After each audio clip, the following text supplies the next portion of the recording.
Upset and traumatized. A lot of their staffers used Utah Congresswoman Celeste Maloy said she was stunned to learn that the man accused of killing conservative commentator Charlie Kirk was from southern Utah. This morning I flew back and landed in Salt Lake to find out there'd been an arrest, which I was really excited about, but I also found out that it was here in St. George, which makes this really, really close to home. This is my area where I represent, where I used to be a deputy county attorney, and I just want to say to my friends and neighbors here in Washington County, let's rise above some of the anger. Charlie Kirk spent his career out trying to get people to talk, to engage. He said when we stop talking, that's when political violence starts. Kirk was shot and killed Wednesday while visiting Utah Valley University as a part of his Prove Me Wrong tour. Tyler James Robinson, the man accused of killing Kirk, grew up in Washington City and lived in St. George and was arrested on Thursday evening.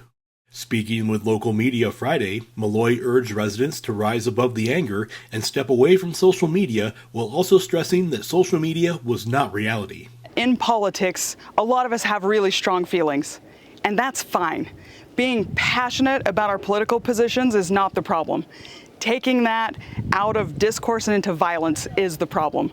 And right now, there's a lot of talk on the internet, and I'm not sure most of it's serious about, harming other people or, the left for right, one for one. And it's just time to stop all of that. Let's take all of our debates out into the public square and use free speech the way it's intended to be used.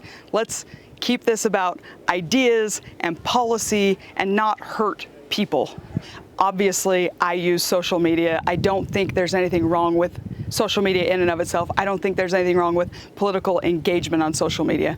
But if social media starts to replace your actual social interactions, then we have a problem. If you can't talk to your family anymore, then it's time to get off social media and go have real debates with real people.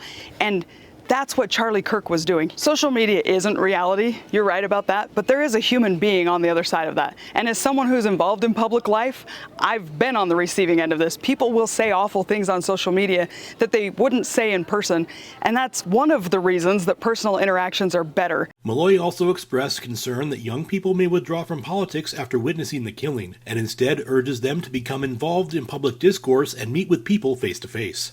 One of my fears about this is that young people are going to disengage from politics, but also just from involvement in their communities. When thousands of college students show up on UVU campus and watch somebody get murdered and worry that that bullet could have hit them, I worry that they'll pull back. So my advice to young people to understand this would be to go out and get involved. Go talk to people. Step up, lean in, don't pull back. Isolation is not our friend. Dialogue and free speech is our friend. She closed by condemning political violence and called on Utahns to bring down the temperature through neighborliness and community engagement. In the last few years, we've had a lot of really touchy political things happening in Washington County, and we've gotten swept up in a lot. And now's the time to move past politics and treat each other like neighbors. I'm not excusing anything that's happened. I strongly condemn political violence and the political assassination that happened in Utah. But we're not going to fix that by being jerks to our neighbors on social media.